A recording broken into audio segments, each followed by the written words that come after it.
This is a smart dude right here, okay? This guy, like of all the power players I've had in here, he's the smartest guy we've had here. This cat is smart, okay? This cat, sooner or later, dude, he's gonna own the sandbox. He's gonna make the money. He's studying the right people. Are you? Welcome to the Rainmaker series. You just heard Grant Cardone on Richard Wilson. Grant knows, Tony Robbins knows, and many other billionaires know Richard is a smart man. That is why ultra-wealthy people look to him and the Family Office Club to elevate their game, increase their investor savviness, and strengthen their network. Get better deal flow and propel your capital raising at the Family Office Club and get it for $2,000 off by mentioning the Capital Raiser Show at familyoffices.com. With that, here is Richard and the Rainmaker series.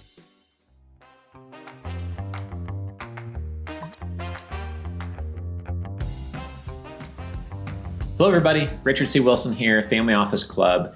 This is our $100 million Rainmaker series, 17-module mini-series on advanced capital raising strategies and secrets.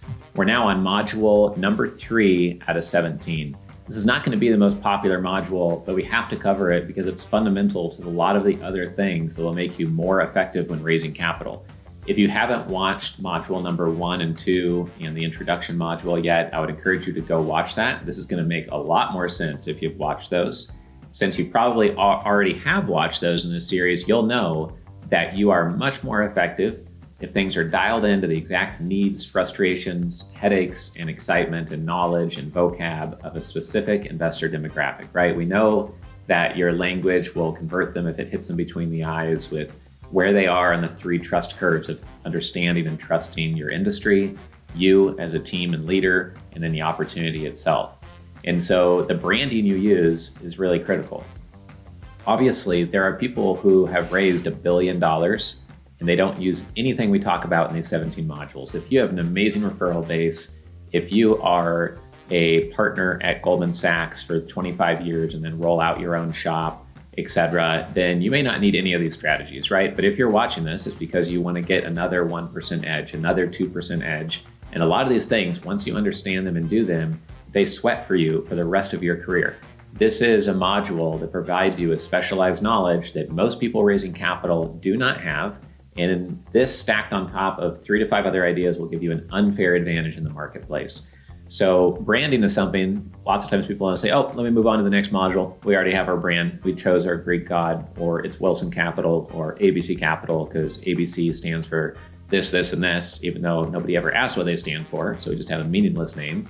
And that's the core of the issue. A lot of people in the investment industry have completely meaningless names. A lot of people use a Greek god and nobody really knows the story behind the Greek god. Nobody really asks. And so it's not very often, unless you put a lot of effort into explaining why you chose that name, and that might just kind of distract from your core messaging, right? You don't want it to distract. You want it to be sweating for you every time you interact with somebody. They know exactly what you do. A great example of this was a couple of Eagle Scouts. I'm an Eagle Scout by chance myself, I found, that had a really cool strategy in a really crowded niche, which is the multifamily niche, apartment buildings. And I know 800 different syndicators in the apartment building space. We've written a book on the space. We've had hundreds of them per year at our events probably. And what they were doing is buying really, really ugly motels that nobody wants and converting them into multifamily apartment studios. And the name of their platform was Iron Toro Capital. And when you hear Iron Toro Capital, you have no clue what they do, right? You don't know if they invest in commodities or biotech, or if they're a long-short hedge fund, or if they're buying ugly motels. So we took a very simple step of converting their brand into Motel to Apartment Conversions LLC. And when you read the name, you know what they do. If you meet them at a coffee meeting for 10 minutes or meet them at a conference and they email you the next week, just by their domain name and their logo, you know exactly what they do. That's really helpful, right, to anybody who's interacting with them. So there's 4 different levels of having a brand. Level 1 is your brand is so bad it repels people and they run away from you. If your brand literally does not have a logo, or it's clip art, or it's a purple slanted font in PowerPoint, go wake yourself up to modern times and get that taken care of. You know, it just makes it look like you don't take your own business seriously and it's driving people away. That's not most of you though. Most of you have a decent looking brand It's maybe just not dialed in to your investor demographic, to your strengths, to why people invest with you. And that would be a level 2 brand. It just sits there on the shelf, doesn't help you, doesn't hurt you. It just sits there doing nothing. You could raise $1 billion with that brand. People have done it. There are many big investment companies where nobody knows what the meaning is behind that company, and that's fine. Level 3, though, is that it gives the investor a hint of what you do as a team or what the benefits are of investing with you. This would be something that has some slight benefit to either the investor demographic or why people end up pulling the trigger to give you capital. And a level 4 brand is that it's compelling in itself, and it tells someone either exactly what you do or what you do and where you do it, or what you do and why they should invest with you.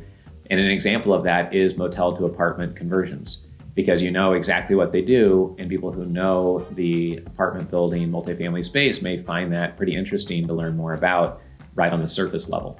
You also want the brand to look institutional quality. You want it to look polished and professional. I was the number 2 investor in a fintech company, and it was called Access Loans. You can check out their logo at accessloans.com. Very professional, polished. We helped design that logo. It looks like a fintech company, and they ended up partnering with a bank over time. And it's not because they had a great logo, but I think it probably helps on getting taken seriously both by clients and a big bank who ended up investing with them. A couple other things to consider. We had one real estate group that was starting to focus in on the Harlem area of New York. So we created a brand for them, Harlem Real Estate Holdings. They said the deal flow that they got in the Harlem area went through the roof after they rebranded to that niche. Brokers thought of them first because they have a lot of people in their Rolodex they could send a Harlem deal to. But when a deal comes up in Harlem, they think, oh yeah, who do I know who's focused on Harlem? Oh, Harlem Real Estate Holdings. Okay, let me send it over there first, right? That makes it relatively easy to keep you in mind. In the earlier module on mindset, I warned some of you that your deal flow is not as good as you think it is, meaning you might think, wow, this is a 1 out of 100 deal. It's a top 1% deal. But a very sophisticated investor might be seeing 10 times the number of deals that you are and a lot of different structures. So if the structure isn't good and the deal isn't amazing, to them, they're not going to care that you think the deal looks good because they don't owe you a response to your email. And this is where having a really good brand name can attract both the investor and better deal flow, and it becomes a virtuous circle, and it raises everything. It raises tides for you. And so by having something like Medical Clinic Capital, and people know that you invest in multi-location profitable medical practices as one of our 2 major platforms, then people know maybe to keep us in mind and send us medical clinic or medical practice deal flow first. And if we get to see those deals more often than others, we'll get better deal flow than others. But also when we pitch a doctor or a family office on Medical Clinic Capital, they get an idea about what we do just by the name. And Clinic Capital is an alliteration. And so we like that part about it. It's nice and clean and tight. And so that's something to keep in mind, is that a great brand name could attract both deal flow and investor capital flow in the door. A bad brand name drives people away, and the average brand name in the investment industry just sits there and does nothing for you at all. A couple other quick examples. We had a client come to us through our investor relations marketing agency called pitchdex.com. It's one of our divisions at the Family Office Club, and they wanted to rebrand. And so they were having investors put in money, and then they would do equipment leases, and the investors would get like a 7 to 8% return, I think it was, with the collateral being the equipment. And so we said, why do people invest with you? And they said, because of the collateral and they like the income. So we rebranded them to a name that didn't mean anything. It didn't mean anything before. We rebranded them to Collateralized Income Investments.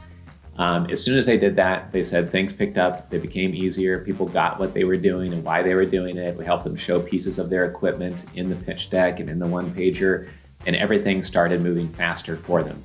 For the short-term rental community platform, we have, as of today, equity in 84 assets. It's growing every week. On Tuesday, we're acquiring 4 more units. And we call it investorresidences.com.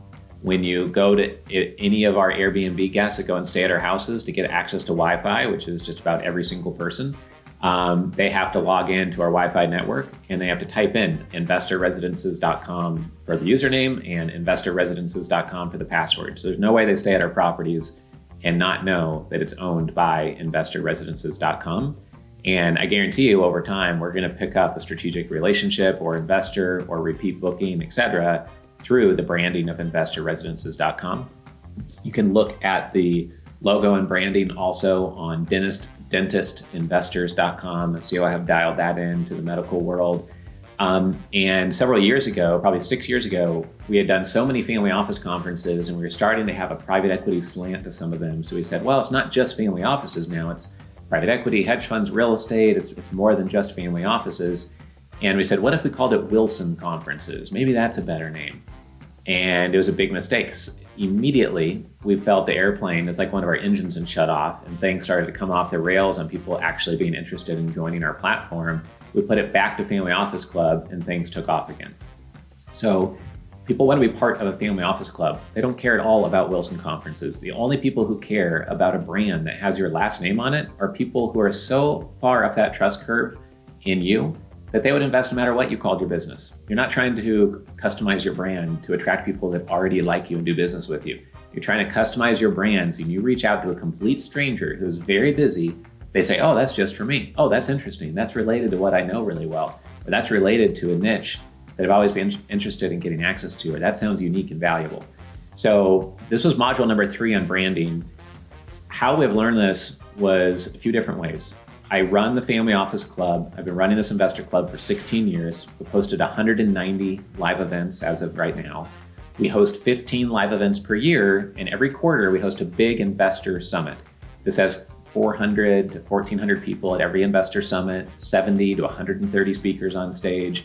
And then every year I'm hosting a dozen workshops, and these workshops are on capital raising best practices, how to structure deals, how to prepare for due diligence on a deal, how to work with private investors more effectively, investor influence and persuasion. And each workshop is 5.5 hours long. And we have 10 different topics that we do 5.5-hour workshops on.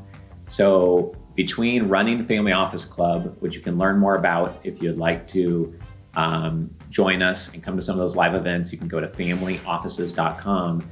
But also through pitchdex.com, we've created over 1,000 marketing assets for people who are raising capital.